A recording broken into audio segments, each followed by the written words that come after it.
আমাদের আকস্মিক পরিদর্শনের উদ্দেশ্য একটা, গত 17 বছর ফ্যাসিস্ট সরকার আমলে চিকিৎসা খাতকে মারাত্মকভাবে অবহেলা করা হয়েছে। সকল খাতেই লুটপাট করা হয়েছে, চিকিৎসা খাতেও লুটপাট করা হয়েছে। দায়বদ্ধতার অভাব ঘটেছে দেশে, যেই জন্য স্বাস্থ্য সেবা বিঘ্নিত হয়েছে। আমরা প্রত্যেকটা উপজেলা আকস্মিক পরিদর্শন দিয়ে দেখছি এটাই, যেমন অনেক জায়গায় অ্যান্টি রেবিস ভ্যাকসিন বিক্রি করে ফেলা হতো।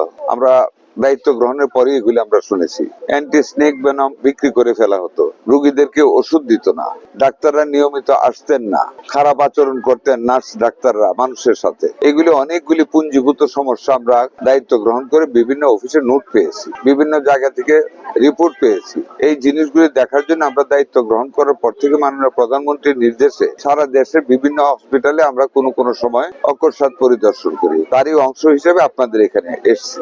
অনেক রোগীদের জিজ্ঞাসা করলাম, ওনারা বললেন আগের চাইতে আমরা দায়িত্ব গ্রহণ করার পর, অর্থাৎ আমরা সরকার আসার পর চিকিৎসার মান বৃদ্ধি পেয়েছে। এই হাসপাতালের ডাক্তার নার্সরা ভালো ব্যবহার করে, ওষুধ দেওয়া হয়। অ্যান্টি রেবিস কর্নারে গেলাম, একজন রুগী পেলাম, 2 জন। জিজ্ঞাসা করলাম, আপনাদের কি বাইরে থেকে কিনেন রেবিস, অ্যান্টি রেবিস? বলছেন না, আমাদের বাইরে থেকে কিনতে হয় না। একটা আমি বাইরে থেকে কিনেছি, আমি জানতাম না যে এখানে দেওয়া হয় বিনামূল্যে। উনি জানতেন না, কিন্তু আজকে এসছেন বিনামূল্যে দিচ্ছেন, এটাও ভালো পেয়েছি। এখানে অ্যান্টি রেবিস বিনামূল্যে মানুষ পাচ্ছে। এক্সপায়ার্ড কোন ওষুধের স্টক নেই। ডাক্তারদের অ্যাটেন্ডেন্স দেখলাম, আলহামদুলিল্লাহ শতভাগ ডাক্তার উপস্থিত। একজন ডাক্তার ছিলেন না, উনি ট্রেনিং এ গিয়েছিলেন ঢাকাতে, উনি এসছেন, আমার সাথে দেখা হয়েছে। আর নার্সরা সবাই উপস্থিত।